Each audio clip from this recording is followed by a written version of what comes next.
Hello friends, welcome to Sri kids TV. Tamil கதைகள். என் நண்பனாக வருவாயா? ஒரு அழகான காட்டுக்குள்ள ஒரு குட்டியான சுத்தி வந்துட்டு இருந்துதான். அப்போ மரத்துல ஒரு அணிலும் குருவியும் பேசிட்டு இருந்தாங்களாம். நண்பா, இந்தா உனக்காக தான் எடுத்துட்டு வந்தேன் அப்படின்னு சொல்லிச்சான் அணில். அதை கேட்ட யானைக்கும் தனக்கும் ஒரு நண்பன் இருந்தா நல்லா இருக்குமே, சரி நம்ம போய் காட்டுக்குள்ள இருக்கிற யாருன்னா நம்ம நண்பனை ஆக்கிக்கலாம் அப்படின்னு நினைச்சு முதல்ல வரி குதிரைய பார்த்துதான். வரி குதிரையே, என் நண்பனா நீ வரியா அப்படின்னு கேட்டுச்சான். அதை கேட்ட வரி குதிரை, நான் எவ்வளோ ஒல்லியா இருக்கேன், நீ எப்படி குண்டா இருக்க, நீ எப்படி என் நண்பனா இருக்க முடியும் அப்படின்னு கேட்டுருச்சான்.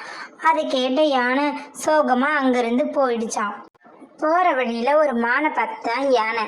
மானே, நீயாவது என் நண்பனா வரியா அப்படின்னு கேட்டுச்சான். அதை கேட்ட மானோ, நான் வேகமா ஓடுவேன், உன்னால முடியுமா, உன்னை எப்படி என் நண்பனா ஏத்துக்க முடியும் அப்படின்னு சொல்லிடுச்சான். அதுக்கப்புறம் போற வழியில ஒரு நரியை பார்த்துதான். நரியே, நீ என் நண்பனா வரியா அப்படின்னு நரிக்கிட்ட கேட்டுச்சான் யானை. அதை கேட்ட நரி சிரிச்சுக்கிட்டே, நான் மாமிசம் தின்றவன், நீ இலைய சாப்பிட்றவன், நீ எப்படி எனக்கு நண்பனா இருக்க முடியும், வேற யார்கிட்டனா கேட்டுக்கோ அப்படின்னு சொல்லிடுச்சான். அதுக்கப்புறமா ஒரு ஒட்டகச்சிவிங்க பார்த்துதான் யானை. ஒட்டகச்சிவிங்க பார்த்த யானை, நண்பா நீயாவது எனக்கு நண்பனா இருக்கியா அப்படின்னு கேட்டுச்சான். அதுக்கு ஒட்டகச்சிவிங்கோ, என்னோட கழுத்து எவ்வளோ நீளமா இருக்கு, உனக்கு கழுத்தே இல்லை, உன்னை எப்படி நான் என் நண்பனா சேர்த்துக்க முடியும் அப்படின்னு சொல்லிடுச்சான். அப்புறம் ஒரு குரங்க பார்த்துதான் யானை. சரி குரங்கு கிட்ட கேட்கலான்னு, குரங்கே நீ என் நண்பனா இருக்கியா அப்படின்னு கேட்டுச்சான்.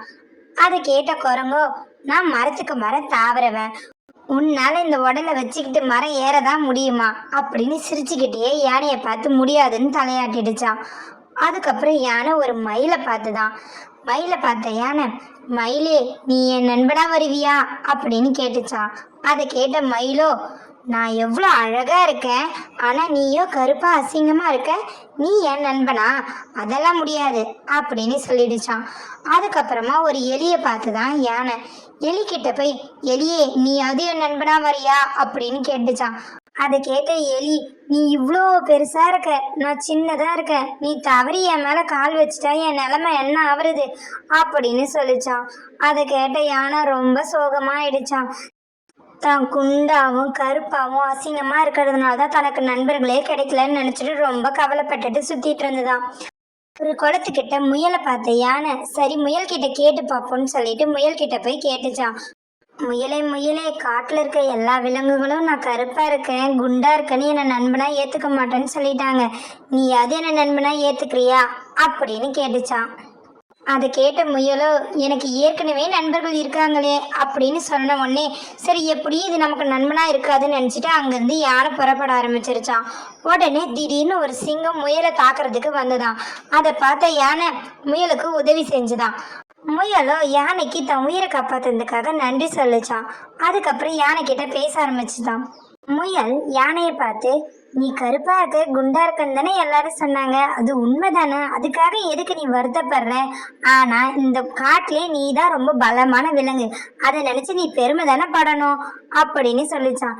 அதை கேட்டதும் யானைக்கு ரொம்ப சந்தோஷமாயிடுச்சான். மறுநாள் காலை விடிந்ததாம். முயல் தன் நண்பர்களான மான்கிட்டையும் எலிக்கிட்டையும் யானையை அறிமுகப்படுத்திச்சான். அது மட்டும் இல்லாம நேற்று இரவு சிங்கத்துக்கிட்ட வந்து தன் உயிரை காப்பாத்தின கதையும் சொல்லிச்சான். அதை கேட்ட மானும் எலியும் யானை பெருசா இருக்குன்னு தாங்கள் கேலி செஞ்சது தப்புன்னு புரிஞ்சுக்கிட்டு மன்னிப்பு கேட்டாங்களாம். அத்தோட காட்டுக்குள்ள இருக்க எல்லா விலங்குகளும் சிங்கத்தையே தாக்கக்கூடிய அளவுக்கு பலம் இருக்கிற யானைய கேலி செஞ்சதை நினைச்சு வருத்தப்பட்டு யானை கிட்ட மன்னிப்பு கேட்டாங்களாம். எல்லாரும் யானைய நண்பர்களா ஏத்துக்கிட்டு காட்டுல இருக்க எல்லாரும் சந்தோஷமா வாழ்ந்தாங்களாம். இந்த கதையிலேருந்து நம்ம என்ன தெரிஞ்சுக்கிறோன்னா, ஒரு குட்டி யானைக்கு நண்பன் தேவைப்பட்டது. அது காட்டில் இருக்க எல்லா விலங்குகிட்டையும் நண்பராக வருவியான்னு கேட்டுச்சு. ஆனால் எல்லா நண்பர்களுமே அதோட உருவத்தை வச்சு கேலி செஞ்சு அதை நண்பராக ஏற்றுக்கொள்ளலை. ஒரு இக்கட்டான சூழ்நிலையில் முயலோட உயிரை காப்பாற்றின யானை அதோட பலத்தை புரிஞ்சுக்கிட்டு அதுக்கப்புறம் சந்தோஷமா இருந்தது. அப்பதான் காட்டுல இருக்க விலங்குகளுமே யானையோட பலத்தை தெரிஞ்சதுக்கு அப்புறமா அதோட உருவத்தை வச்சு கேலி செஞ்சது ரொம்ப தப்புன்னு புரிஞ்சு மன்னிப்பு கேட்டாங்க. அதே போலதான் நம்மளும் ஒருத்தவங்களோட உருவத்தை வச்சு கேலி செய்யக்கூடாது. அவர்களோட திறமை என்னவோ அந்த திறமையை தான் நம்ம ஊக்குவிக்கணும். Thanks for watching our channel. Like, share and subscribe us.